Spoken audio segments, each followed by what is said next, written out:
Hey guys, thanks for listening to the All in Our Heads podcast with me and my boy Joe Fernandez. People have been sharing it and sharing the links and commenting on the links. We really do appreciate that.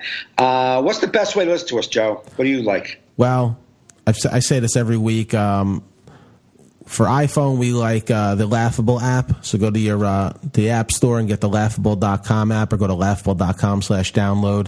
You could subscribe to our podcast as well as our individual profiles, and you'll get a notification. If you hit the little bell to get notified, you'll get a notification whenever we're on someone else's podcast. But that's not available for Android right now, so get the iHeartRadio app for both iPhone and Android, or iTunes, or Stitcher Radio, or wherever, but those two are the ones we like to promote the most. This week we had a good podcast. We talked about the Showtime show, I'm Dying Up Here. A little bit about me working on my act, like listening to my recordings, kind of trying to formulate my act for hopefully a recording. My regret on not going out with a broad just because I was insecure. Yeah, Mike's stories about a regret of a girl in his past. So it was a nice podcast. Mike's in Vegas, so it was he doesn't have a microphone, so he sounds like he's talking to a computer, but it sounds not too bad. Yes, but good. Thanks for listening, everybody. Check out the episode. Peace out.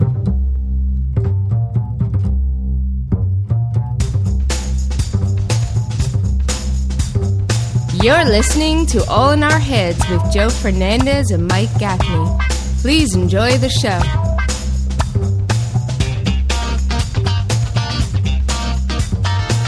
Yo. Can you hear me all right? Unfortunately, I don't have a mic with me, so it's got to be right off the computer. Yeah, it'll be what it'll be. What? It'll be what it will be. Is that what the mumbling that just happened before that was said? Yeah. It didn't sound like it. Nah. My mic just fell. You can't see me, right? No, I can't see you because you have your... How about now? How about now? Yeah. You got the Adam Blue City look. Yeah, your Mikey baseball hat the past few months. It's like you've become like a 10-year-old kid. So much easier. Dude, how amazing that guy looked just like you. Didn't it? When I walked up, I tried to get like a good shot of him. Like, he didn't look at you, like his eyes, nose, and mouth. That's the only part of him that did not look like you. Everything else looked like you. Yeah, you got to go to Mike's Facebook page to know what we're talking about. He posted a picture of someone in line at the airport that looked exactly like me from behind. And he had, you know how you have those camouflage, like dark gray, light gray camouflage shorts? Yeah. He had those on. Uh-huh. That's what he was wearing. I was trying to get him with the camouflage and a gray shirt. I'm like, when I walked up sideways, I was like, holy shit, I thought Joe was in line. I got excited. I was like, Joe is coming with me. Yeah, it was cool. Nice.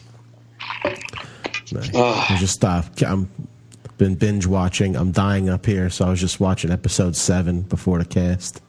Okay, it's a good show, right? I love it. I started really loving it around like episode 5. Great. Oh, really? Okay. Well, I liked it up until, I liked it. It took a while for the characters to stop being cartoonish to me. Yes. Because they seem very cartoonish, and I get they were trying to explain comedians to people that aren't comedians. They were trying to heighten all of the sensibilities of a comic. Yeah, and it was a little like, now it's kind of taking it down a notch. So you're like, all right, I'm better with it now. But like when Richard Pryor came into it, it was just so good. Yeah, I know. I love that. I love those scenes. Yeah. Of him like seeing the guys in the bar saying, "See those guys back there? See the funniest guy right back there?" Yeah. He's talking about some fucked up shit in his life. He ain't talking about being at work or his family or something. Yeah, I know he's talking about fucked up shit. He's not. Yeah, he leaves like a regular generic scenario. Yeah. He's talking about dating, whatever. Yeah. I love that because it's like sometimes I feel like comedy has gotten away from that. It's almost like because you see it. You also see it in the show where it's like the industry's like, yeah, don't talk about this, don't talk about that because you got to get this, and it's like, yeah. It's like you get like advice from both ends of the spectrum. It's like be you, be yourself, like be undeniable, you gotta be unique. But it's like, but don't be too unique. You guys kind of talk what everybody's talking about so people like you. Well, she said that to her, right? She's like, well, wasn't it one of the things like talk about like everybody relates, be relatable. Yeah, be relatable, but then it's like, yeah, I have a million of you. When you learn how to kill being relatable, it's like, well, you don't stand out because I have 17 guys that talk about exactly what you're talking about. So So that's why I think I remember always before doing comedy, I remember hearing about like comics and like it's about the unique voice.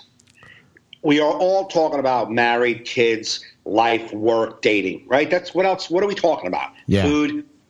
Look at Gaffigan. He talks about food like no one else talks about food. Right. But a lot of people talk about food. Yeah. You know what I mean? Louis C.K., I was talking to somebody last night, and I forget. I was talking to a girl I was flying on the plane with. She was like, there was a guy sitting next to her, and he's like, what kind of material do you do? And this guy, he's in a rock band. He's a musician. He's like the house band at the Hard Rock Cafe, and it's called Raiding the Vault. Yeah, and that's the name of the band, Raiding the Vault, and they do. It's like they break into it's a whole thing. They break into a vault and take out all this old music, and they just start playing all like 80s classic and 70s classic rock. Mm-hmm. They're a classic rock band. They're their house band. They play Monday, Tuesday, Wednesday, Saturday, Sunday. Yeah. So he was on in my row, this girl in the middle and me, and then we were just talking about comedy. And he said, what kind of comedy are you doing? I'm like, I'm talking about life, being single, parents, being a dad, my kids. And the girl was like Louis C.K. That's what she said. Yeah. And I was like, yeah, like Louis C.K. And that's the vision. Like people have him, like he talks about his kids suck. I said, because I talk about my kids being shitty and sucky kids. And she's like, I like Louis. And I was like, yeah, but I've been talking about my kids being annoying before his were born. Right. You know what I mean? Because you talk about what goes on in your life. Now he has kids. He talks about kids. Yeah. You know what I'm saying? Like, so I'm like, but there's a guy who did it really well on TV, Louis C.K., and that's what everyone thinks who does kid comedy. Yeah. You know what I'm saying? For sure. That's his niche, right? Like, no, it's not his niche. He's just talking about his life. He just has a voice. He has a unique voice about his life. Okay. You know what I'm saying? It's not like he does kid material. What do you do? Oh, you can't do kid material, right? He does kid material. No, I'm Mike Gaffney with kids. I'm going to talk like that. Right. No, yeah. For sure. But it's so hard. It's so hard when you have people telling you what to talk, how to look, and then you don't do it too much, but you got to be relatable, but don't be too. It's like, holy fuck, what? Well, I mean, the show is really nailing it, like how it is. It's like, you can do all that and try all that, but if you watch the show, it boils down to they just want young people. Yeah, right. And if you're gonna make it like, if you're gonna not be young, you better be totally unique. Yeah, if absolutely. You're not either you're young or you're totally unique. And that's what I'm getting from the show, because from the show it's like that, but like even in the industry today, like a lot of the people who get opportunities are young, good-looking people get opportunities. Right. They get a ton of opportunities in this business, and then the guys who are household names are older, or who are older guys who are fucking beasts, amazing comedians. So all the youth get the opportunities, and only a couple of them stick permanently. Most of them fade away. Yeah. Think about how many Comedy Central stand-up shows and even Access Gotham Live. Just think about all fucking At Midnight, all those talking head shows, all those MTV comedy shows. Think about all of the stand-up comedy that's been on TV in the past 5 years, chock full of youth. Yeah. How many of those comedians lasted, had longevity, had what it took to break through that fucking ceiling and hit the next level? How many? Oh yeah, no. They get the opportunities. We just don't get the opportunities for an older comic are so low. There's not a lot of opportunities for us. Right, but even back then it was the same way. Yeah. And when you're watching the show, it's like back then there was one spot to go to. Yep. I mean, they're trying to put together the girls. It was even harder for women. They're trying to put together that women's show on the show, and it's like it's almost like it's like a catch-22. It's like there's never been more opportunity yet because there's so much more opportunity. No one gives a shit. Right. Where if there was one or two things to go for and you got one, you're like, wow, that means something. Right. No, absolutely. But no, I think the show's really, it's the characters have finally, been fleshed out. And I mean, I'm only on episode 7 where they just kicked the shit out of that radio guy for stealing jokes. The best, right? He's like, he fucked your girlfriend. So what? You don't steal another guy. You don't steal somebody's girlfriend. He's like, yeah, but you don't steal nobody's jokes. Yeah. That's worse. Right. You don't steal jokes. Though these days, nobody kicks the shit out of anybody no more because it's... No, they just put a Facebook passive-aggressive status. Because you never... Nowadays, you're too aware. You're like, they might be somebody that I'll need, so I'll passive-aggressively be mad at them. But another reason is because everyone says, there's so much content out there that even people who aren't comics, like your local fucking butcher, post a joke that could be... You're like, I said the same thing. Yeah. It's like, there's so much out there. People and they're posting a joke, go fuck yourself. Get on stage, then you'll show me. Anybody can post a joke. No, what I'm saying is, if the butcher down the block can come up with your idea of a joke. Yeah. Right? And and you do it on stage, how many if a butcher did it, how many comics do you think are doing it? Oh, yeah. You know what I'm saying? So then you think, so you're saying, hey, that's my joke. What are you kidding me? 10 guys did this joke. And you're like, fuck you, I wrote that joke. Like, that's why I think that's one reason why calling someone out nowadays is like, it's useless because there's going to be a million comics to defend him. Like, no, I saw this guy do it too. It's like, yeah. Well, it's like you could totally tell the difference between like a blatant steal. I could totally tell. Oh yeah, absolutely. Yeah, you could totally tell the difference. But I mean, the amount of comics. I thought about that one day. I'm like, if you just see like the amount of bringer shows out there that they fill week to week, you're like, yeah. There's a lot of people trying it. Absolutely. But no, I like the show. I like the show because I like how it shows like how comedy turned, like how it went from these coffee house, thinkers and fucking, like the Lenny Bruce's and like the poetic kind of comic into this business of, I got a club. My club is to give you exposure to the industry, and your exposure to the industry will keep bringing people to my club. Yeah. Like it became that. Yeah. And that's how the business is the way it is. It's like, that's why it's so diluted and thinned out. Like from there, like it made sense. I'm going to give you a stage to showcase your talents in front of the industry. You're going to get on TV, do really well, and I'm going to be the person who found you, so people are going to come and buy more drinks. That was the relationship. Yeah. Right? Yeah. And then some corner bar wanted to do it because they wanted comics, because they saw comedy brought people to the bar, but that's not why they were doing it. It was a relationship. Now every Italian restaurant has a room in the back and wants to do, Tuesday comedy and pizza. It's like, what are we doing it there for? I'm going to get exposure here, and if I do, I'm going to say I got discovered at Gino's Pizzeria. Like, what's the relationship now? Yeah. Now it's just get up on stage and hopefully I can sell a slice. I don't give a fuck. Yeah. If you make not.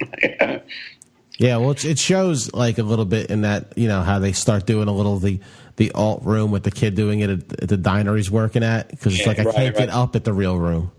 Right. And I think that lends to people staying around longer than they probably would have in the past, where it was like if there was one, it's showing that she was the club, they had the ice house, and then it looks like the quote-unquote improv was coming in. Yeah, couldn't make it work, but it's like if you couldn't get into one, it's like how long do you just sit around? Right. No, absolutely. But and I read that book. You're dying. I'm dying up here, and it was a good book for like 3/4 of it. Right. But yeah, they will go to where that book's gone. You can tell. Just they've already put out some feelers about the pay and right. and stuff like that. Oh, well, she had the. You're at 7. I'm at 7. So you haven't seen the newest one? No, yeah, and there's 2 more, 8 and 9. I'm going to watch after I'm done with the podcast. Okay. And but like what I do, like what you do like about a club like the Comedy Store, it's like even if you're not getting paid, which is fine. I mean, it's like, but it's like they have that room to develop in, like they call it the cellar. Yeah. In this, but it's like it was like the belly room or whatever. Right. Yeah. In real life, which a lot of clubs don't do. Like, all right, you're not going to play my main stage, but here's a developmental stage for new like open micer types. Right. Not a lot of clubs have that. Because it got so diluted and thinned out. Like the industry isn't coming. All right, like Goldie's mainstays, the industry was coming because this is where you see the next up and coming comics. Yeah. So you're not ready for the industry to see you. So get downstairs in the cellar, develop your act, and I'll bring you up so the industry sees you. Yeah, you like that? That's good. That's awesome, but that doesn't. The industry's not coming anywhere. Yeah. So now it's just about I need to sell more drinks. I open this comedy club. I need to sell drinks and food. Let's get a show together. I don't give a fuck about developing an act because even if I develop an act, it doesn't matter. Like even Gotham, an amazing show. I mean, amazing club.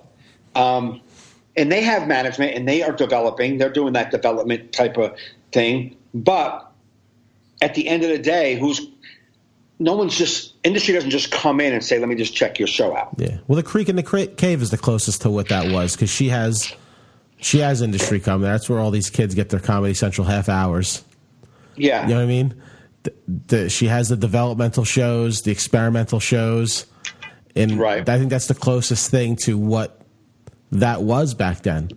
Right. Basically, a woman. So it's like setting up a club where they have real acts, developmental acts. She gets the industry there. That's where right. Comedy Central is finding all the talent.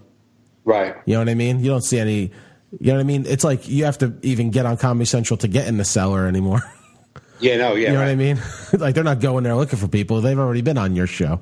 Right. The people there.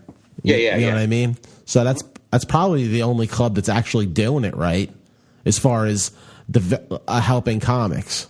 Yeah, you're right, but I think the reason why none of the other clubs are, partly because they just want to make money, and the business isn't that successful as a moneymaker anymore.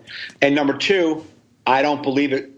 I mean, you hear comics that have been around for a long time, that are doing this a long time. The industry doesn't come out randomly anymore.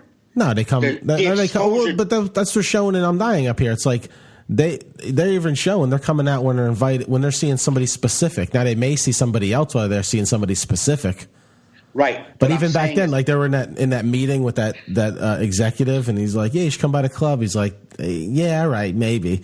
And then he wound up coming and seeing the girl perform, and was like, "Oh shit!" But he was very like, "I ain't going out to the comedy club." Right. You know what I mean? Right. What I'm saying is, I talk to people who have been doing it a long time, and it used to be the comedy clubs were giving you an opportunity for exposure. Yeah. That's why they didn't pay you. That's why there was they like you're going to get exposure, and then you're going to take this exposure and blow up with it. That promise and illusion doesn't exist anymore. Right. Well, if you read the book, I'm Dying Up Here, that promise and illusion, and they allude to it in the movie too, where he has a sit down with her. That was a bullshit story sold to them too. Right. You know what I mean? There's a lot of bullshit. Like that's what the book talks about. Even Bill Maher talks about it. He goes. Back then, it was like, oh, if you got on Carson, you had this amazing career. He's like, that's like the glorified version. He's like, it happened to like 3 people. He's like, a lot of people that got on Carson, but like in the book and with this movie show, and that's what she was telling people in the effort to not pay them and to make all this money. Right. She's like, oh, I'm going to give you exposure. And like, we're not getting it. Like, yeah, like one guy comes in and gets another guy on TV, but nobody else is coming in here. Right. No, I get it. But the like for any industry, any agencies, any management, that just doesn't happen anymore. And no, but it didn't happen back then. Like people think it did. That's what the show and the book talk about. It's like people think it did because it was it was sold that way. How are comics going to put up with this shitty behavior unless you think there's an option? And that's what the club sold them. And they were like, well, we're just going to go with it. You know what I mean? But that's when they got pissed off, and they said, you're not giving us any opportunity. We need to get paid. That sprung the whole thing, because they realized that storyline that was being sold was a lie. Yeah, it doesn't happen.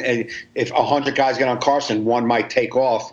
But the whole goal then was to get on Carson. That's what they wanted. Yeah, but nobody got, like the illusion was people are here for Carson. Just keep performing. You never know who's going to be in here when they're even showing in the show. It's like, no, we're coming to see a specific. We got to hear a buzz about you. Then we're coming. No one's coming. But the reason why she held so much power, she was the only place they could see you. Exactly. And then other clubs opened up, like, you can be seen here, you could be seen here, and there was this illusion of exposure that, it doesn't. Maybe it didn't. There was more results back then because people who got exposed got on Carson. I mean, Carson was filled with comics, so everybody was like, "Oh, that's your goal. You want to get on Carson." What happens after Carson? You hope big things, but you want to get on Carson. Yeah. Right. Nowadays, there is no evidence. No one goes, well, I'll tell you this, man. I performed, at New York Comedy Club, and everyone who's performing at New York Comedy Club is getting on late night. I can tell you that. That's what's happening. There's none of that anymore. There's not. That stopped a long time ago because they were like, just like you. Even then, they were coming for specific people, but even more so now.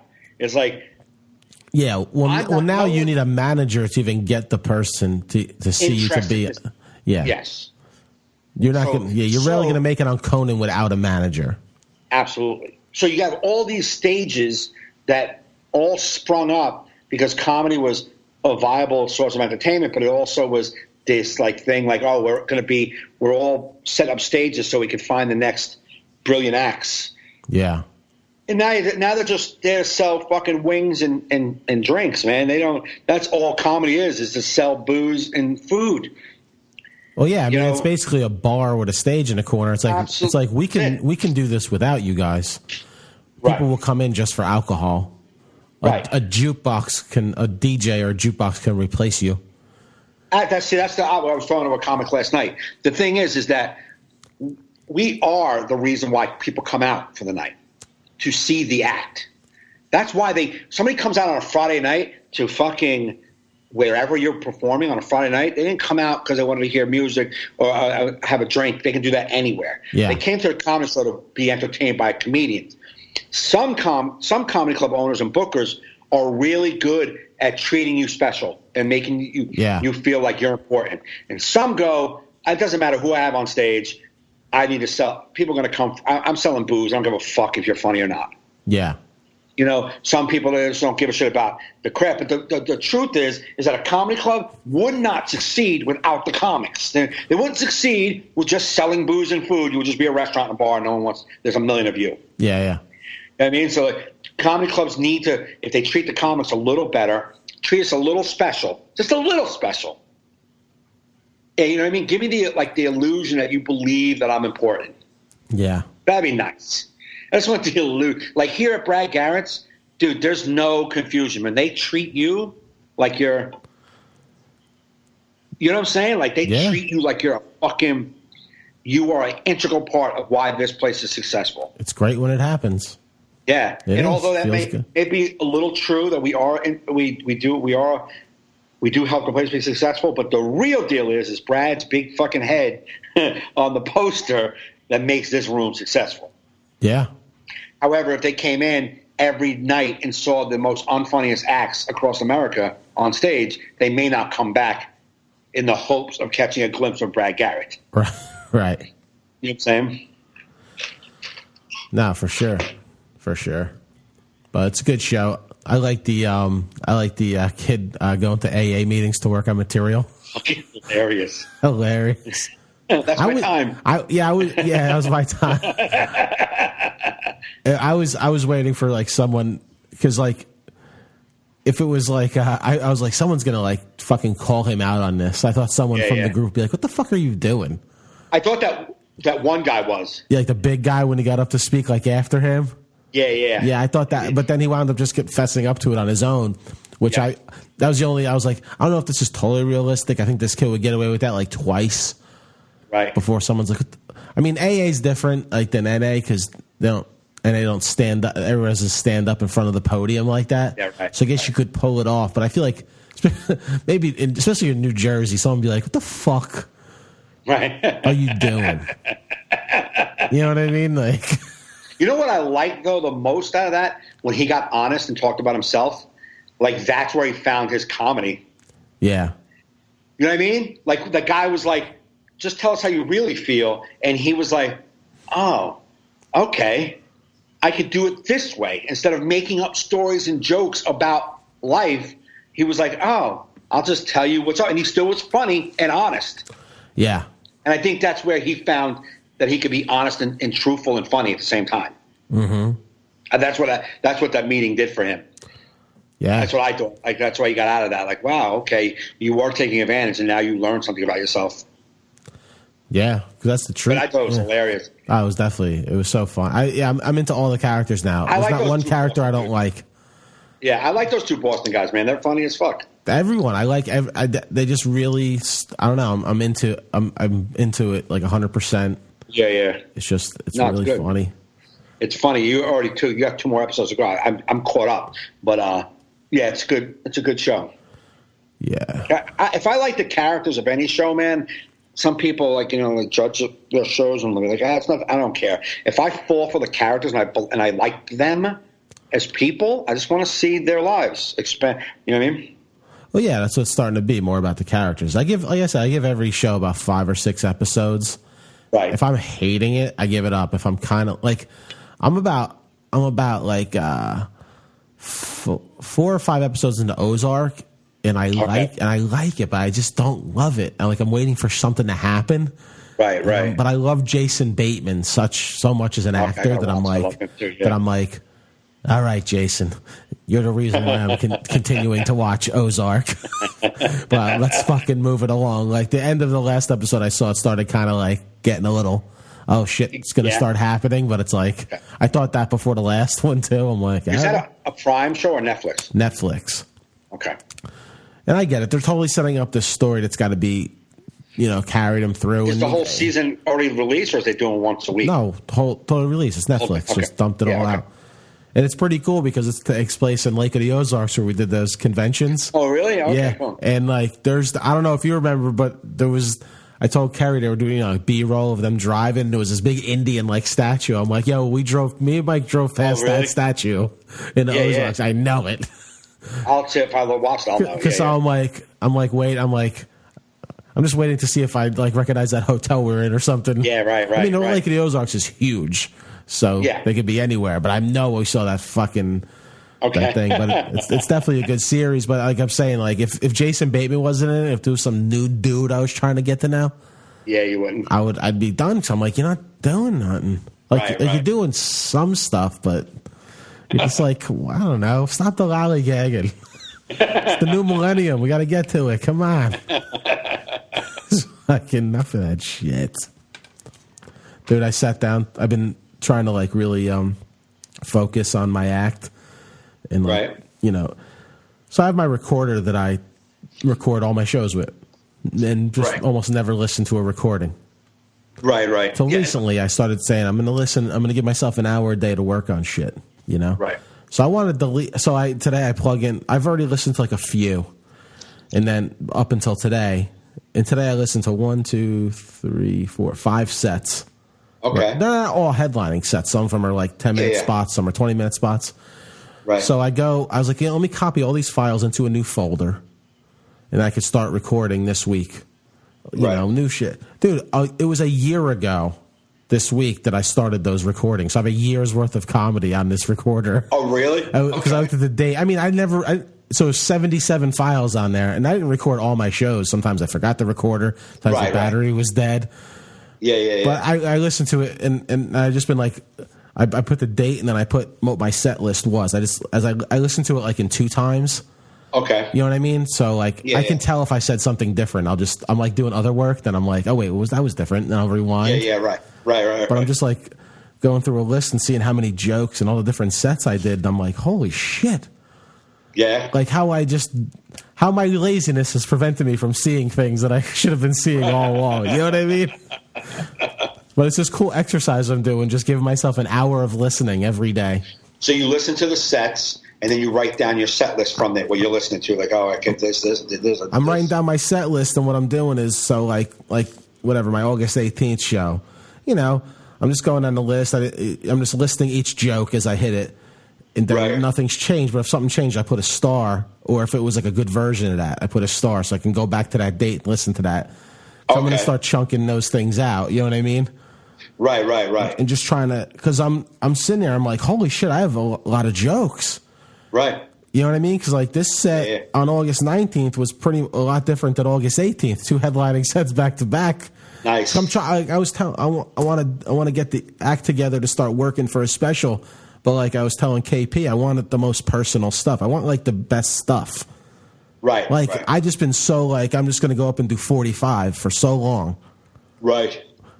That it's like a meandering mess. It's like I'm sitting here and I'm listening. I'm like, now this show is good. You listen to the show. That's a good set you did. That's a good 45-minute set. But it's like I'm hitting topics, going to another topic, coming back to that topic. I'm like, where are you going, man? I mean, it's working on stage, but it could probably be better if I put it in a like in a Absolutely. thing. No, I get it. Yeah, I get it. I'm just like loosey goosey. But like, don't you feel like isn't that what we're supposed to be? We're supposed to get to a point where it's just so loosey goosey and comfortable. And it's like, yeah, but then you're supposed to learn how to bottle that and make it professional. Well, yeah, because I listened to Rory Scovel interviewed on WTF. Right. And I don't know if you saw his Netflix special, but I did. That dude kills me. I did see part of it. What's Rory Scovel does stand up for the first time? That's the title of it. I think so. I did. I saw part. Maybe I just saw him do a set. He's like in a black box theater with like yellow and blue curtains behind him, and I don't remember. You would know because it starts off so silly because it's the theme is like this is his first time doing stand up, yet he's like no, like I didn't see it. Amazing comedian. Right. And like every once in a while he's like, okay, like he's like 35 minutes. He's like, all right, I'm warmed up. We can start the special now. He's just been killing. We can start the cameras now. But he talked about how he's very loose on stage and just whatever, but he had to like buckle down for the special. Right. He didn't want to be too loose. Oh yeah. And so he's like, I got my set and I went and for like a month before and worked it and then recorded. Right. He goes, I went a little loose at the show, but barely. It was mostly defined jokes and structure. But it inspired me to do that because I'm like, I'll do the same jokes, but I'm like, I'm just gonna, I don't know what I'm gonna start with. I'm gonna start with this time. I'm gonna do this. I just feel like going to this joke right now. Right. So it's weird listening to my sets where I'm doing well, but I'm bothered by myself. I'm at home. Absolutely. Why'd you go there? You could have went to there. But the audience doesn't know. No, and that's the thing. Like, it's like, yeah, you're right. I mean, it's I've been realizing this for a few years. I just haven't done shit about it. That I'm very comfortable on stage, but I got to bottle that comfortability and make it more professional. Yes, I could be loosey goosey, like, "What's up, bro? What's happening?" And just go to any jokes. But like, that's what makes me feel I don't present a product. Yeah. Properly, because I'm up there being Mike Gaffney, just being comfortable, having fun, relaxing, great. But I don't think I present the product well. Yeah. You know what I'm saying? I just don't feel like I present my product to the crowd well. I give them me, which I'm the main ingredient to the product, but I don't give them the actual story. I don't give it to them. Yeah. It's like reading a book to them and jumping from chapter 1 to 7 back to 2, and then in chapter 11, this guy happens. Let me go back to 1 again. Let me show you what, like, yeah. Are you reading me a book? What are you doing? Yeah, that's what I do. It's the worst book report ever. And the funny thing is, so like I'm listening to like a bunch of sets, and there's like these little tags or like these little jokes or tags that aren't working, right? It's just like Right. Just like a little thing in your head. You're not working. So I'm sitting there. I'm like, I wonder what date I learned to give this one up because I keep doing it. You know, I'm like waiting because I'm going in chronological. One time, like it doesn't come up. Yeah, I'm like, Finally. it can't come up in this next one because it hasn't been working these last 4. That's from not listening to your tapes. Yeah. If I would have listened to those tapes, I would have abandoned it. I've heard it 5 times. Eat a dick. And it's still counting. I'm like, Jesus, Joe, this is why I gotta listen to your tapes, man. You've been saying these words the same way, as if five audiences. You should start changing it. These are 5 different groups of people that are like, what are you saying? You know, I've been more aware though that the way I say something on stage or how I say it that gets no laugh. Like I've been aware. That I'm very aware, and I'm going to say it again this way. I think it's funny. Let's try to say it again. Yeah. And it does get nothing, and I'm like, no, I'm not saying it, man. I'm not saying it. It's funny. I don't give a fuck if you're getting it. Yeah. Well, one thing I'm learning from listening is especially to these longer sets is how much better my shows are at the end when I take some breathers and don't keep doing bits. Like take almost like a break in the action, like maybe, right. You know what I mean? Like a sip of water, a dip it. You know what I mean? Yeah. If I rifle, right, it ends a little. No, you're right because then you give people a little chance to reset when you stop. Yes, the reset. They can reset, and they're like, wait a minute, we don't want to stop listening to him because he's funny. So we'll wait for him to start again. Yeah. Then another thing I'm learning is I got to learn how to chunk these jokes into like one thing because otherwise my CD will have 48 tracks. You know what I mean? Because I'm just writing the joke, like I'm just writing the name of the joke, and I'm like, well, that ain't gonna work. This all needs to be under like marriage. It can't be like that. I'll be only track list with like a fold out. Yeah. Dude, you gotta listen to track 117. That's probably my favorite. Track 117. It's 10-second show, I know, but it's a great bit. It's quick, it's in, it's out. You don't think you're gonna put that into 115? Could attach that? No, man. I wanted it to have its own title. Yeah, I really like that when I say she woke up and heard herself farting. I just like that word. That's a good funny line. Nah, but it's been great doing this. I used to do this early on in my comedy, like in my first few years. I used to be very into listening to my tapes and really like getting into it because I sucked such balls that like I really wanted like some ammunition to go back with next week. Right. And then I feel I got lazy as I learned what I was doing. Right. And now Yeah, the more comfortable you get on stage, the more you find your voice, which your voice is just there to help you write better jokes because now you know how to say jokes in your voice. But once you find that comfortability and find your voice, then you lose the structure. Yeah. That's what I thought. Like when I was at Comedy Works, when I was doing my stuff about Fitbit, I went off on this tangent about how my father and how he would never Fitbit. Him and his friends would never talk about counting steps. Right. Just off the top of my head. And it was maybe a minute and a half. And it was good. And I didn't listen to it yet. And so when I was at the convention this past weekend, I'm doing a Fitbit. And my brain wanted to go there, but I didn't listen to the tape. And I didn't want to be rambling up there on Saturday night. You know what I mean? Yeah. Like in a 15-minute set. Right. Just trying to figure out where the hell I was. See, then I had a 45-minute set. They were loving me. I had a lot of room to recover. If it didn't, you know what I mean? But I'm like, and I remember saying to myself that night, I'm like while I'm on stage, I'm like, fuck, because you fucking didn't listen to your fucking shit. Right. So I was mad that I didn't have the balls to go there. Right. Yeah. But so you know what? If anything, it's just a good exercise, man. Writing down these fucking names. You know, that is good. That is something that we all should do. I can't even remember because my summer is so slow.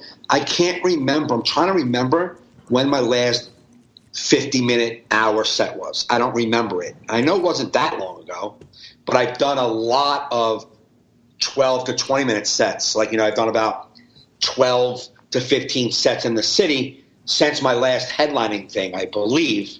And even at the convention, I did 15 minutes. You know what I'm saying? Like, I haven't had a 30 to 45-minute set, and it's got to be about a month, maybe. And when I got on stage last night, I was like an awesome 15-minute comedian. I'm like, I was writing down my set list. And I'm like, where am I going? I had no idea how to make myself do 30 minutes because I hadn't done it in about a month. Yeah. I hadn't done long sets in about a month. I was only doing short city sets. Boom, boom, boom, boom, boom. Mm-hmm. And I'm in this 30-minute set. So, like, I get up there and, like, I realize, like, I can't – it's a different vibe when you're looking at it, a couple hundred people in a room versus, 30 people in a comedy club. Yeah. It's just a different vibe. It's a different feel. So as soon as I started to go in there and start talking about the casino and do my casino jokes, I was like, what's happening right now? I don't even feel that I'm on the right track here. Like, where am I? Yeah. Like, I'm getting ready to do this 15-minute hammer set, but I have 30 minutes. I just was so off. It took me about 20 minutes, 18 minutes maybe, to get my fucking gears right. Yeah. It took me longer to get my gears right. I was like, do I not know how to do comedy? Was it going weird, or you just didn't feel right? I was in, like, this weird mindset of, like, 12, 15-minute spot. Let's hammer this. I've been doing the set, the jokes, the new jokes I want to work, all that new stuff in 12 to 18 minutes. Yeah. But I want to stretch. I had to do 30 minutes, and I do hours. This is not like I don't know how to do 30 fucking minutes. Right. But I haven't been doing the longer sets in the past month. So I go there in the rust to do a 30-minute set. I was just it took me a while to get in the right groove. I just couldn't get in the right groove. And the people who come to this show are not comedy club fans. Oh, yeah, the casino people.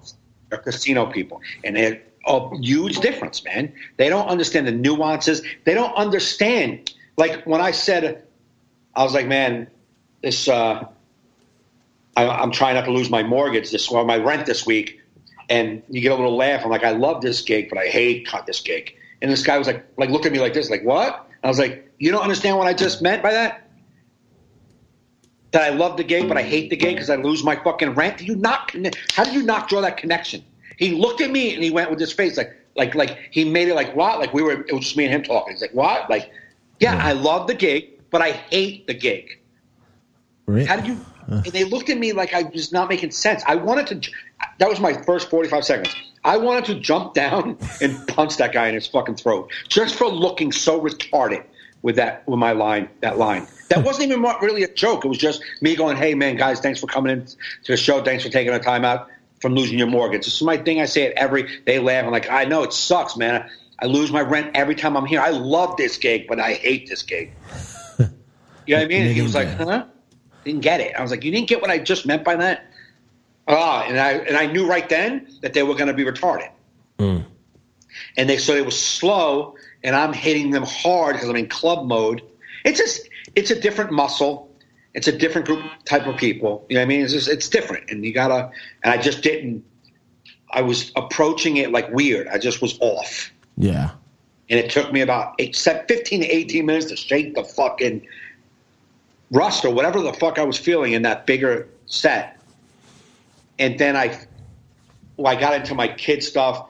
Once I started doing the Fitbit joke, that started to get a laugh. And I went to my kids, and then I went into all the kid stuff and the new kid stuff I'm working with, my daughter getting, her monthly friend and the airport bit and my dumb friend Frank bit. When I got into all of that stuff, I was firing.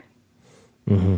So I ended my last 12 to 15 solid, but the first 15 was just, I was like kind of like just not there. And I was doing jokes that I don't normally do. Casino. I did Catholic church. I haven't done that in over a month and a half. You know what I mean? Being Catholic. So a lot of that stuff was like, I even wanted to do the joke about my son, like I want to tape this week, right? So I was going to do the joke about, I'm writing my set list out. I do a joke about my son being interviewed by the news reporter because of the bomb scare. And as I wrote the word, the set list is news. That's all. That's what I title it, news, and that's just my son being on the news. I wrote the word news on my set list, and I could not remember where the punchlines were. I was like, where's the funny part of this story? So I just scratched it off my list and didn't even try it on stage because I didn't even remember how to make it funny. Because I've been doing all these other jokes and not doing that joke. Yeah. I haven't done that joke. I haven't done that joke in fucking – I haven't done my son being in that thing in fucking 9 months. You know what I mean? Like, it was a joke for a good year and a half, and now I haven't done it. And it's a really good joke, but I haven't done it. I have other stuff I do when I do an hour, like a 45-minute set. So, like, I was trying to film it for the – to get a good tape. And Monday night, as soon as I got on stage, I'm like, this is not going on the tape. Fuck it, who cares? I got to shake this rust. Tuesday through Sunday will be, maybe I'll film that. I've had that many times that I'm taping, and it's like, you're just like, this tape's going to be deleted, so I'm moving on. And you're like, it's funny. I'm like, why can't I be that guy on the tape thing? Like the guy that I am when I agree that this tape sucks. Like, why couldn't I be that guy? Like, why do I have to be that guy? Why couldn't I be that guy the 7 minutes before I decide this tape sucks? Yeah. Well, it makes no rational sense because it's like I'm two guys. It's like like I don't know what separates me from that other guy. Right. Other than I'm trying too hard at the beginning. Right. That's it. You know what I mean? And it's then you got to. It's like, fuck, that's my point. That's the professionalism of the polished, professional industry act. Yeah. Is able to go up and be that guy. Yeah. He is. And that's the part where we've learned all the tools. My whole goal was to be comfortable and be myself on stage. That was my whole goal. And I'm there. But the next goal has got to be to package my product better than what I'm doing. For sure. So that's a goal that a lot of guys are. I mean, that's a tool a lot of guys are good at, packaging their product, being who they are, being able to set, this is what my shit looks like. And me, I'm up there going, oh, he was hilarious, but what the fuck did we just get from that? Yeah. So those are the things we got to work on. Yeah, I'm interested to go out and like make these little chunks out of these lists of jokes, and just stick to a plan. Right. I haven't gave myself a plan, and I don't even know the last time. Right. I give myself more plans at open mics than I do on regular shows. Because if I run to some mic, I'm like, I want to work on some shit. I'll run out to this Jersey mic. I'll fucking list 6 fucking things I want to talk about. I'll fucking boom, do it. Right. I'll stick to the fucking script. Right. I go to fucking Saturday night, fucking 200 people. I'm like, whatever. I'm going to start with this. I'm going to go there. Yeah, you just fucking... I ain't making no list. You know why? Because I don't even know how to chunk it. What am I going to write a fucking 38-line list for every show? Fucking get fucking carpal tunnel before every set. I don't know how to condense my shit into... Because you never got into that practice. I've always, since day one, wrote a set list so I can write it condensed. I remember when I made the conscious decision not, because I remember being very robotic and stuck to my set. And I remember listening to an interview with Dane Cook. I probably was doing comedy 2 years. Right. And he's like, I stopped doing set lists because I felt like I just had to learn how to like grab things from my brain. I feel like it made me more natural. Like I just had to learn how to train my brain because... Yeah. You know, because that's what I was finding. I'm like, I couldn't remember my set list. Now I'm like, I don't know where I'm at. And then like this panic would come in, you know? See, I did the same lesson that he did. What I did, though, is if I have a joke about my daughter talks too much. Yeah. I don't have to do A, B, C, D in the joke. The topic is my daughter talks too much and she's loud, right? Yeah. So when I do that, my daughter talks too much and she's loud, was trying to be a little more in the moment and don't do the same exact words to tell you that my daughter talks too much and she's loud. Oh no, I could do that with a joke. I cannot do the joke the same or the chunk the same. I'm just talking about just like this set list. Like a set list, like, you know what I mean? Like physically thinking of a set list of where I want to go. Right. The reason why I write a set list down is because it helps me to remember if there's a new joke, I just can think back to me writing it down. I write the list. I'm like, oh, yeah, I want to do that joke. Now, when I'm up there, my set list pretty much goes according to, 1 through 20. It'll go in the order. But sometimes when I get to about 8, 2 things that I wasn't going to talk about enter into the set list. Yeah. And then, I get back to where I was at. So the set list is just there to keep me on the right track. And I just once in a while think about it. Most of the time I don't even think about it. I don't even look at it. It's just writing it out before the show helps me get into the right direction. And I'm not robotic because what I did when I remember when James had that room in Sheridan, right? And he would let, we were all, every week we were down there doing spots, and I would go up there with the same stupid opener. Yeah. And it made me so robotic. Yeah. Because I'm like on the side of the stage, I'm like, here I go, do that joke. You know what I mean? Like before you even get up to the stage, you're already revving up to do the joke you're going to do. Yeah, yeah. It's like so fucking horrible because then the whole set is like this rigid, regimented, I tell the jokes that I wrote down for you. And so I was like, you know what? I don't want to do that. What puts me in the mood is walking on stage and being in the moment for about 10 seconds. Yeah. Just something right now. What's up, dude? Fucking freezing outside. Can't believe, like something right now. Right. What's happening right now? And then I can loosen up, and the rest of the set to me feels like it's organic. For sure. Like that's like, I feel like if I ever taped, I would totally probably do that, which I do at clubs, but then take it out, kind of like when you see like Stanhope or you saw like Norm Special, it's just fades up, they're on stage, they're in their first joke. Right. There's no welcome to the stage. You're in it. Right. Or you can just know that you're doing that, do the opening, recenter yourself on the microphone, and now start the show. Yeah. Well, that's all. That'll be all editing choices. I hope I'm there one day. But then I've also been to enough comedy special tapings of Jim Norton's and like Artie Lang's and you can see it on Chris Rock specials and Bill Maher specials where they have the teleprompter with the list of their jokes on it. Right. Because it's like, all right, this is important. I got to get it in this order. Yeah. I'm not going to be worrying about fucking dropping into I'm taping mode. Yeah, right. You know what I mean? Yeah. Uh-huh.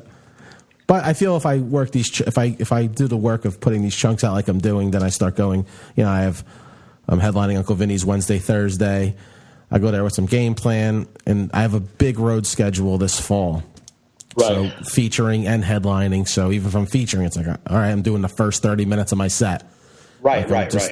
And I know it's going to get nauseating.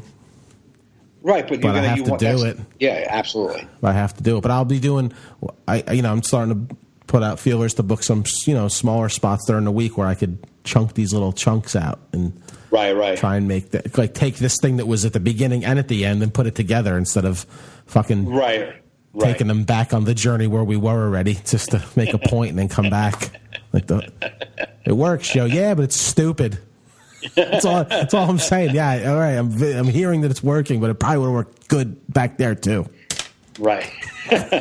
Dummy. It's funny when you attack yourself while doing good things for yourself. It's a very interesting dynamic, the human mind.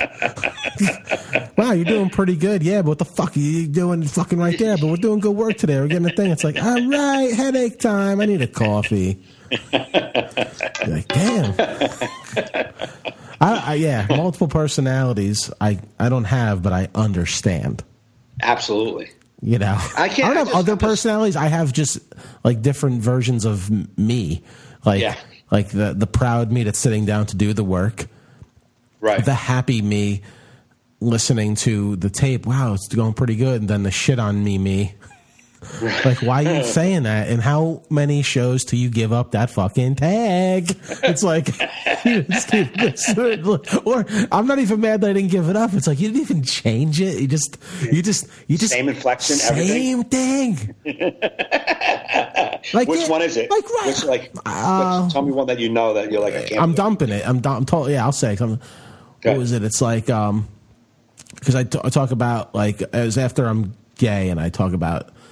I just say, I'm not gay, I'm just married, which is pretty gay. And that usually gets a laugh. And I'm like, and then I have this other joke that I may keep in that I won't do now. But then I say, it's just a little joke I had where I go, marriage made me say things I would never say normally, like, yeah, I'll have some edamame. And it gets nothing? Well, it either gets nothing or a ha-ha.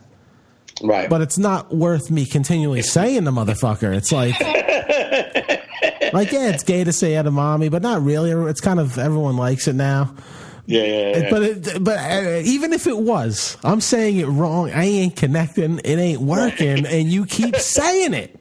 It may be funny one day, but you ain't listening to it to make it funny. Like, that's what's getting me. One thing to tweak it. No, I just keep saying, I may say edamame. Edamame. Be like, this motherfucker likes his edamame. If people were hearing these tapes, because it's like, because I'm writing the dates of these sites, like August 18th, 19th, August 20th. Oh, you know, it's like, 3 days in a row where you're just like, no. Oh, August 17th. I'm sorry, I missed that. It was on August 17th, 18th, and 19th. So 3 days in a row. And then I had August 29th. Oh, no, August 29th was a storytelling show. September 1st. Edamame. No. It's like, stop it, Joe. Listen to your tapes. Know why you stink. Like, take the garbage out. But yeah, that's why I erased the recorder, because anything I do new from now on, I'm listening to. Right. It's going to be part of my habit. That's going to be, because I have a lot of days off with nothing to do, where I binge watch TV, I drink coffee, or I, talk mean to myself for an hour, whatever I do to not work. You know, where I'm like, all right, on a good weekend, you're doing 2 45-minute sets, Joe, Friday, Saturday. So before the next weekend, you should have listened to 2 45-minute sets. Right. Now, what I'm going to do, now, obviously, I'm not a psychopath. I'm not going to listen to, like, if I know, like, I just need to mark in my book, I did nothing different tonight. Right. I'm not listening to that set. I'm not a fucking lunatic that wants to listen to a set when nothing changed.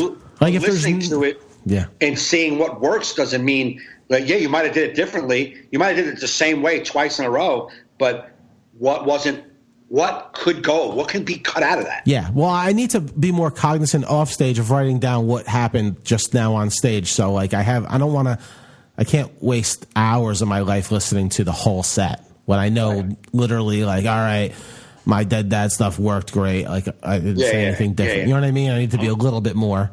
I'm playing catch up now. That's why I'm listening to these full sets, but on 2 times. I'm like, it's like just me with mouse voice.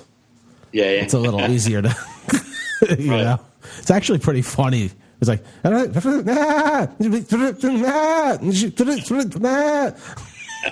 like you hear like like a little bit of your thing with the crowd laughing. It's funny. It's like, having a good time on so many levels with this exercise. But that's that.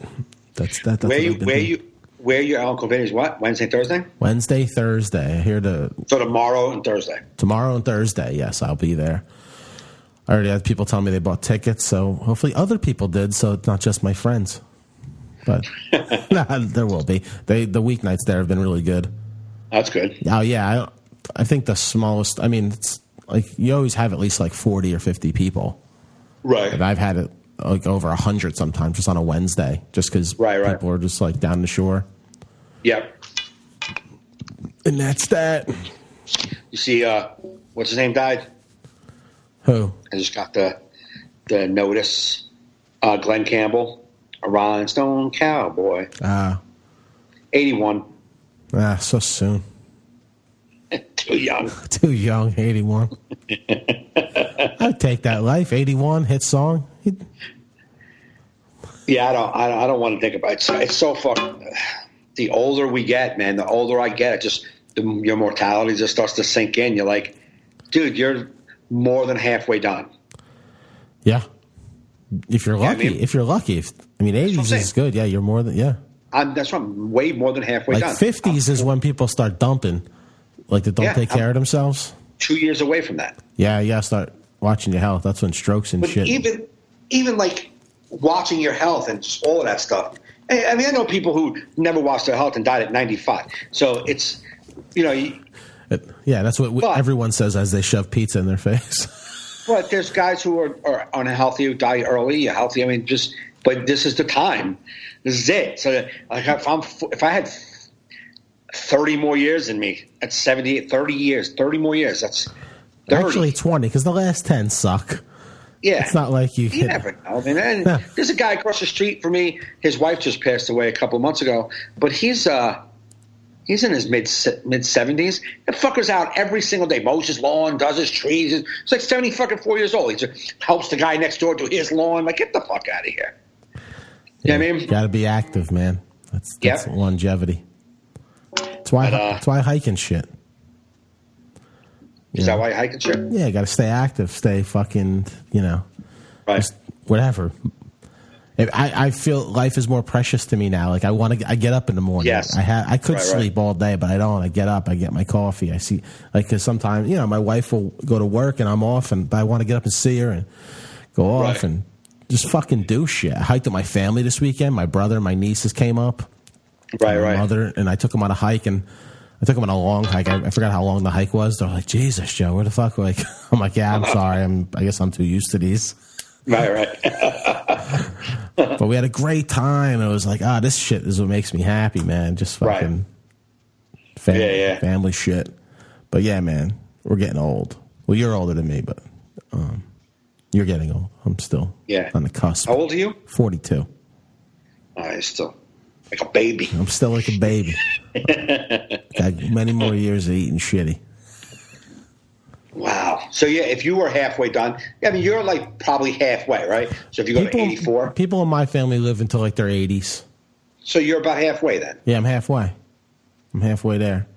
But I fear dying now, but like I'm exhausted now, so I know by 80 I'm like I'm ready. Right. Like I'm like, what am I? What are you doing? I'm not sending my avails in anymore. I'm too tired. I'm 82. I just get it's like winding down. It's like fuck, and I'm not ready to wind down, but it's doesn't matter if I'm ready. The time's going to go whether I like it or not. But it sucks. Seems like it's winding up. It seems like the fucking years are flying by. I'm saying winding down, meaning it's over. So it's about ready to wrap it up. Yeah. And I'm not looking at it. I mean, I can't take the approach to life like that and be like, all right, it's over. Let me just lay down and wait to die. But but you're just looking at and I'm not cynical. I'm not like, what's this for? It doesn't matter. Like, no, I want to live each day like it's my last day because it's closer to being my last day. Yeah.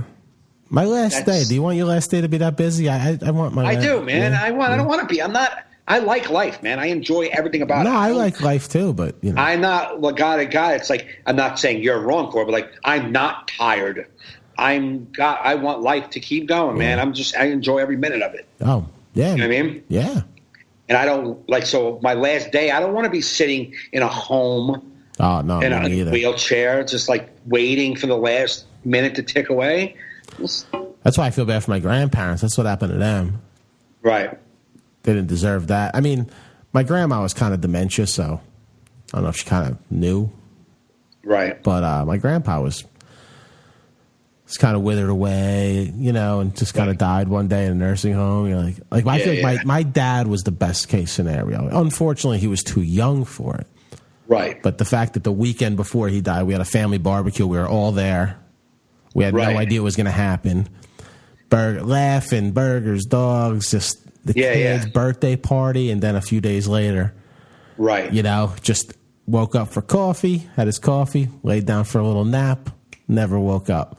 Right. Ideal. You got to spend a day with your family. Yep. You know what I mean? Yeah, my grandfather was, I think he was 79, maybe 80. He out there mowing a lawn, mowing his fucking huge 2-acre land push mower in the middle of the summer, had a heat stroke, came in, didn't even know it. He went to bed, didn't wake up. Yeah. You know what I'm saying? Like that's the ideal way to go. And now that my father is in the hospital, he's in in a rehab center, but my father's going to be 73. And my father was 6'2", 300-pound, Royal State prison guard. That's my father. You know what I'm saying? Like a man. Yeah. And now he can't move on his own. I went to say the other day, he can't scooch himself up to sit up straight in the bed. He needs me and my son to help pull him up. It's tough, man. You know, and then he just slumped. Like he looks like he's probably 220. You know what I'm saying? Like he looks 5'8". You know what I mean? He doesn't look fucking 6'2". It's weird when you see your father like that, this like big figure in your life. Yeah. Remember that surprise party Kerry threw for me? Yes. That was the first time I saw my dad after he was out of the hospital that time before. He was in the hospital. Right. And he lost all that weight and he got real gray and real frail looking. And I'm like, holy. Yeah, and I remember at that party seeing him and everybody said surprise. I was into it and I looked at him. I was like, I don't think I'm going to have much time with him. Right. It felt that way because he looked so old. And I knew my dad, he wasn't going to change his way of living. Yeah, right. I remember that exact thought. And was that when he had that infection inside him? Like he was infected? Did he have like? Yeah. That was when he had that infection. He finally went to the hospital. And they're like, "Yeah, you got to quit drinking." Right. And he was like, you know, basically telling the doctor, whatever. Yeah, that's what he was like. All right, no brown booze. And he's like, no booze. He's like, not even wine. Like it's wine. Right. Doctor's like 0. He's like, we'll go for it, but. I'm not promising anything. Yeah. Whatever I got to say to get you to get me out of here.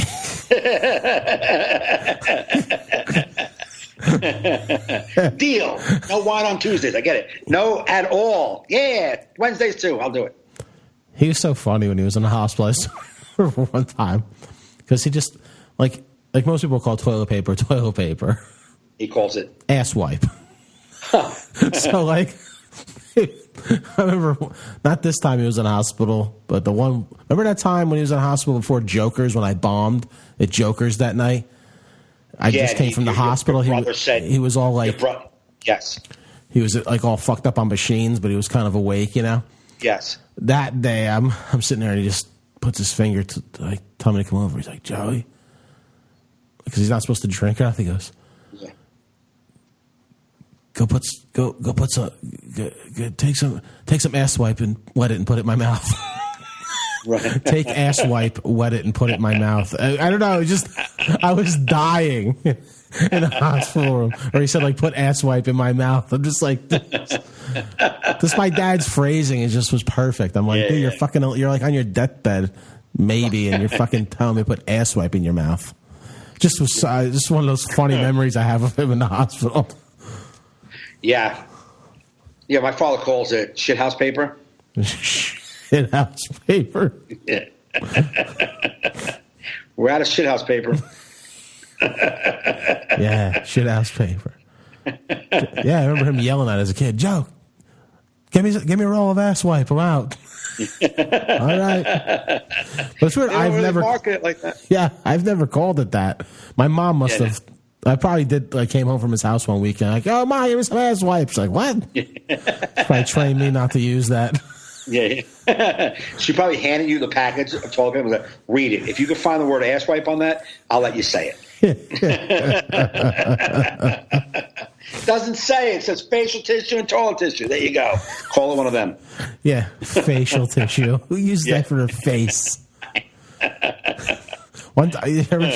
I'm too, like, I start growing a beard like the moment, like, I shave. Like, literally, like, when I shave, like, 10 minutes later, you feel the shit coming through. That's like right. Italian, Portuguese fucking.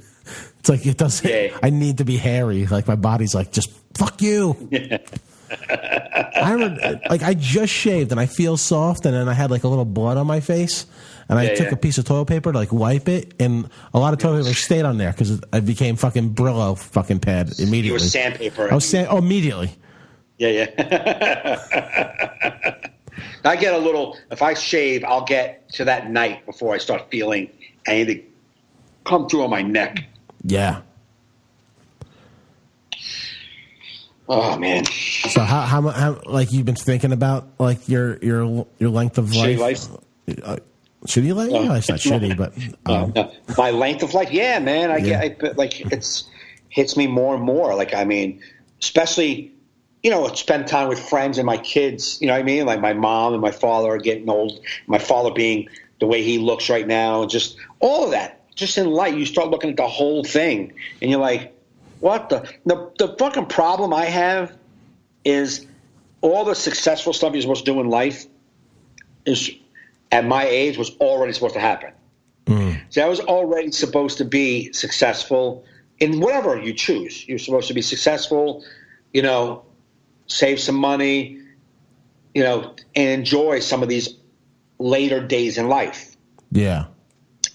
Well, since that wasn't my story, and I am unsuccessful and a broke piece of shit, I'm 48 years old, and I'm looking at a life of the rest of my life has to be spent working to survive. Yeah. You know what I mean? There's no enjoying moments. Like, these are the times I'm supposed to be. My kids are getting older. I'm getting older. Like, I want to spend time with them. I want to, be with them. Yeah. Now it's like I don't have any. I have to survive. So it's just. So I look at, and so I've just been looking at like more of my mortality. Like, that's almost over, dude. It's almost over, and what do you have to show for it? Yeah, I think we put too much emphasis on having to show something for it, because you know what I mean. Yeah, I think like, if you boiled, like, that's why, like, it's so cliche, but like, family's important. It's like, I think we put too much emphasis on like success and like these certain like visions of success, like houses and things like that, where if you just boil it down, none of it matters. No, it doesn't. You know what I mean? It's like, no, it never mattered to me ever. So it's not going to start. It's the financial, stability, just to be able to say, like, right now, like my son, he's struggling to find his way, and he's 19 years old, and he's trying to figure out how to be in this world. My daughter, she had a job, and they let her go because they're restructuring and doing something different. So she's lost her job about an hour ago, and she texts me saying she's miserable. And I'm like, just thinking about, like, I just wish I was in a better spot to take care of them. Right. I see. Take care of them, like, like, fly them out. They could have came with me for the week. Like, relax. We're here. Enjoy your week. We'll go back home. We'll figure out how to get through this. But there's none of that can happen. Like, so I would love to do that for them, but I can't. Yeah. So it's just those little things to make you look back and go, I feel like I have regrets with a couple of broads that I've fucked up with. You know what I mean? Like, I have regrets. Only a couple of things that I wish I would have done differently. But for the most part, I am where I am because I wanted to be here. You know what I'm saying? No, I totally get it. I struggle with that too sometimes, like choices I made. Yeah. But it's like you used to tell me when I used to struggle with things, you're like, those choices you made were right for you at that time. Right. Like, at that time. You know what I mean? Yeah. And no matter what choices you make at any time, no matter what, you'll always be like, what if I did the other thing? Right. You know what I mean? Yeah. Like, I feel like there's always something. Right. Like, you never can be fully like, man, I made every right choice.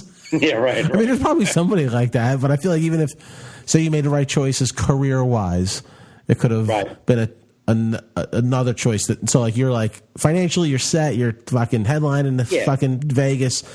There's something else in your head that's be like, if I would have done this.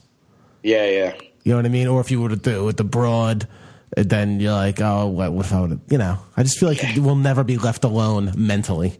Right. There's like probably like, you know, like you watch the movie Good Will Hunting, and he talks about there's that scene where he's telling him how he knew. So Will says, you know, when did you know you met the one? And he was like, you know, August 12th, 1960. No, he's like, Jesus Christ, you remember the date? He's like, oh yeah, it was Game 6 of the, you know, World Series. And he's like, you know what I mean? Like, what? And then he talks about that game that he didn't go to and sat talking to him. He's like, you didn't make that game? He's like, no. He goes, that's why I'm not talking about some girl I saw in a bar 20 years ago and how I wish I would have talked to her. Right? There's like probably 2 girls over my course of my life that I always wish I would have said something, and I just didn't. Yeah. You know what I mean? And so there's this one broad that my insecurity and self-esteem, look, this girl could have wound out to be a total wash. You know what I mean? Yeah. Total nut job that could have not gone one step further than a day one. Right. But there was this girl at an AA meeting in the city, and she was like, I was 31. I didn't start doing comedy yet. I was 31, and she was 25, maybe 26. She had 7 years sober. She had like got clean when she was like 18 or something. Mm-hmm. And she was so beautiful. She had blonde hair, just dressed like a T-shirt and jeans, or like a white T-shirt, just fucking gorgeous. And every time I went to this meeting, I was just like just enamored by her. And my friends that went to the meeting with me knew. And I just could not.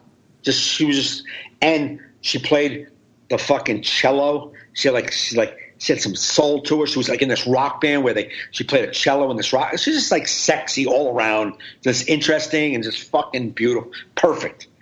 Like, and I was like, every week I was like, man, I fucking like this girl. My friend who was more in the AA scene was like, well, she's crazy. I'm like, everybody's crazy, man. I'm like, making decisions based on crazy bitches, man. I'll be fucking alone forever. I'm crazy. So does that matter? So crazy cellist. Yeah. So he's like, oh, you'll see. And then we kind of hung out with her one day, like at a diner. She was just in the area talking, and like, I was like, I don't know. She sounds a little crazy, but I still think she's awesome. So one day we were standing. The meeting was so packed, there was no room to sit. So I was standing outside, and I had an umbrella. It was a little drizzly, and here she comes walking up. Mm-hmm. She couldn't go in, so she come and stood by next to me under my umbrella. She had done something different. She cut her hair differently. And I was like, we just started talking, and my friends saw that I was talking to her, so they walked away from me and left me alone with her. And we're just talking, just normal talk. And she was like, yeah, I cut my hair. I'm like, yeah, I know. I used to have it longer blonde, but it looks good like this. She's like, oh, you recognize that? And I was like, yeah, I recognize that. So we talked for about 15 minutes, and she took my number. Mm-hmm. 2 days later, she called me, and she was like, you want to hang out? Want to maybe go to the mall with me? And I was like, yeah, I'll call you back in about a half hour. I'm just at my nephew's baseball game. I'll call you back, and we'll figure it out. She's like, okay. And I called her back in a half hour and told her I couldn't make it. And she was like, what? And I was like, yeah, no, my nephew wants me to take him somewhere. I'm just going to go with him to this. I lied. It was a lie. Yeah. And she sensed it. I know she sensed it. And she was like, okay, take care. And we never talked again. Mm-hmm. And I didn't go to the mall with her because I felt like she was out of my league. Yeah. But she called me and she asked me out to hang out. Mm. And I said no because I felt like she was out of my league, and she was too good for me. Yeah. That is probably the biggest regret I have, like in the past with the broad, because I was like, man, you let your fucking insecurities prevent you from enjoying yourself And then, like, you're just taking a risk. You fucking pussied out because you felt like you weren't good enough, man. That sucks. Yeah. You know, so that's the one thing with a pro. And then there was a girl in high school that I fucking loved. I was fucking in love with her, man. Everyone was in love with her. Anybody who looked at her was in love with her.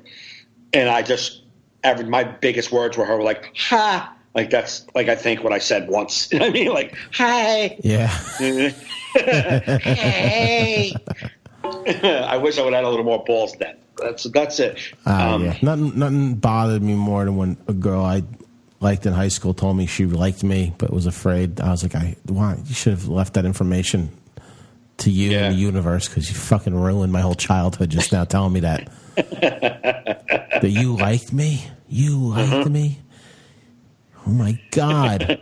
I used to be in pain walking by you or being in class with you. Right. You liked me? You fucking... She's like, I was nervous. You were nervous? Fuck, you got to be nervous about. You're gorgeous. I should have been nervous. You were nervous. That's why you didn't talk to her. I know. That's why she didn't talk to me. So, yeah, these fucking missed opportunities. Yeah. Yeah. As far as career choices and stuff like that, like I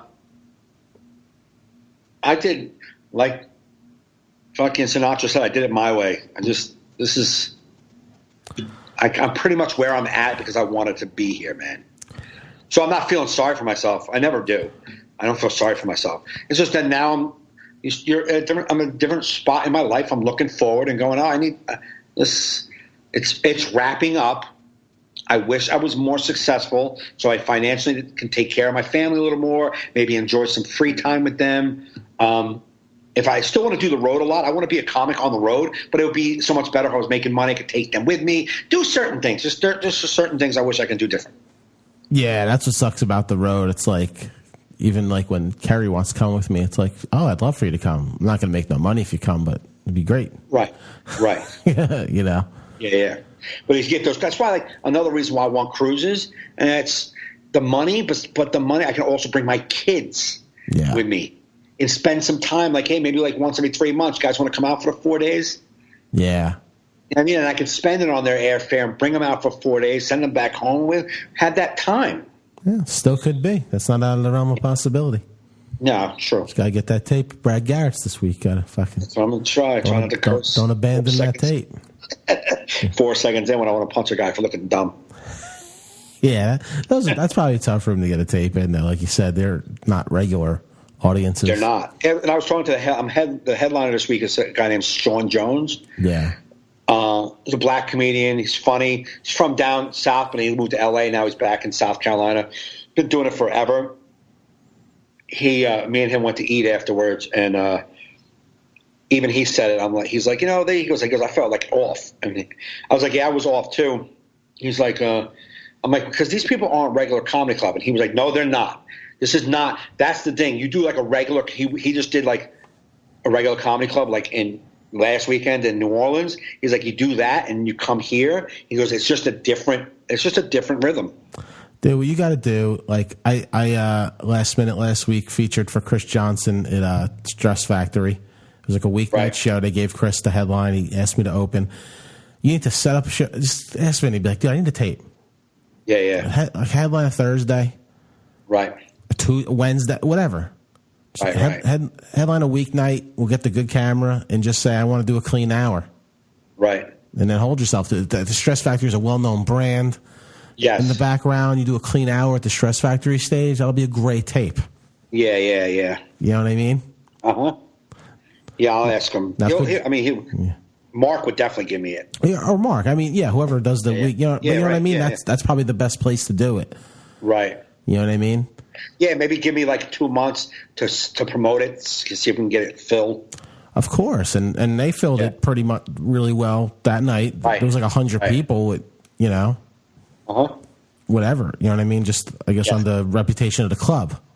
Right, and they film it off their. You can do it with the camera. But they also film it off their video. Yeah, or you could do that, but stick to the. I'm gonna be clean for an hour, which may be tough in Jersey. You get into your Jersey swagger with the Jersey audience. fucking. Well, that ship just sailed. It's so fucking disappointing. If you set up a Stress Factory show and I'm there and you're taping and I hear you curse, you're just gonna hear me from that go boop, boop. Like ship is leaving port, Mike. It is so discouraging when you like set it up and you're like, all right, man, and you're in for like about 8 to 10 minutes and you're like in this little groove, and then you just like get. What makes me curse is when I'm uncertain about how it's like. If I get like this little uncertainty or uncomfortability about the set, I'll get into this like more of a aggressive guy on stage. Yeah, and that aggressive guy curses. Yeah, maybe you have to fight that, John. Fight that. Like when you're not taping. Right. Like fight it. Practice like maybe accept having a mediocre set till you learn how to do it. Right. You may you may have to accept like, all right, I'm not going to kill as hard as I want to tonight. Right. But am I like but then you got to think to yourself, am I killing hard on my material or am I killing hard on my attitude?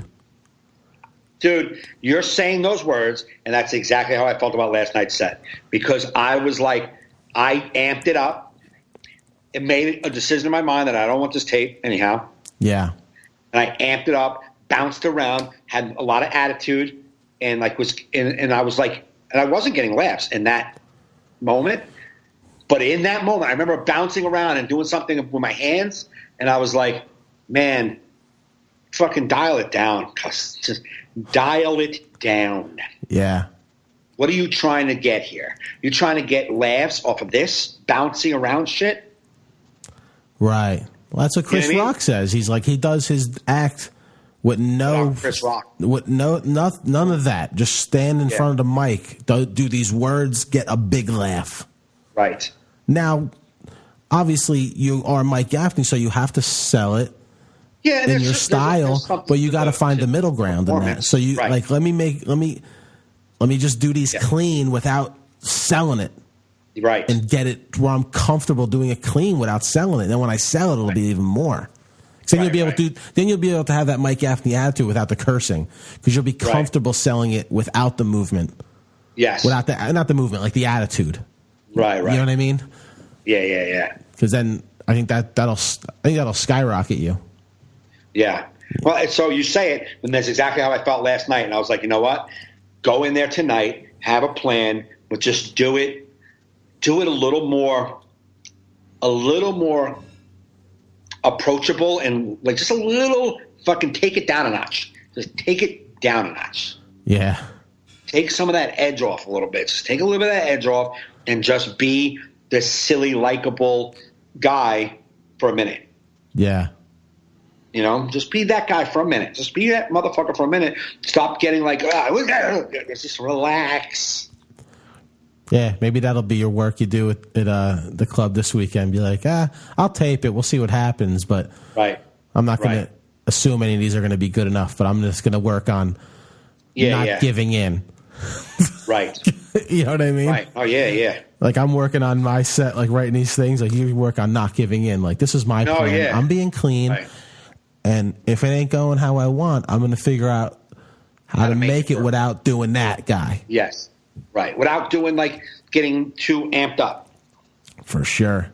Because I am a performer. That's part of my what I enjoy doing is bouncing around and being that guy. No, but there's a difference. Like when you were at the convention this weekend and you hosted the show, you were Mike Gaffney, fun with his animated facial expressions and body movements, and like that's what everybody loves about you.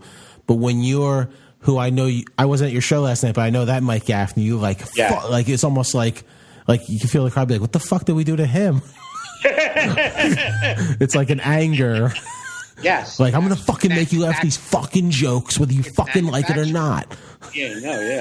No. If you weren't doing being you, your faces or your snorts or whatever, you know, all the shit you do, you know?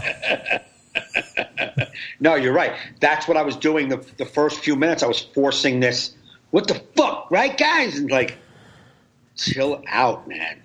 I said it to myself, dude, relax. What the fuck are you doing here? Relax. It's tough, man. It's tough to sit in it and try and. I'm going to try tonight. I'm going to try to do jokes with a microphone, like just like right, like boom, just either in the mic stand, not the whole time, but just. I'm going to try to do jokes just like that. Dude, I've said it before to you, and like, especially if you ever did a special, you're a lavalier fucking comic, man. Yeah. Like if you had that extra hand that wasn't on a microphone, it would just be, I'm telling you. I mean, obviously you can't do that at all nightclubs. You ain't going to walk around, you can't bring your own fucking mic with you everywhere. Right. But you see people, like even like Norton does that at some of his shows. Like he'll flip-flop between grabbing it, but he'll do a lot in front because he wants to. Right. And Norton's not known as an animated comic, but he said he feels like he's more natural when he's got both his hands to use.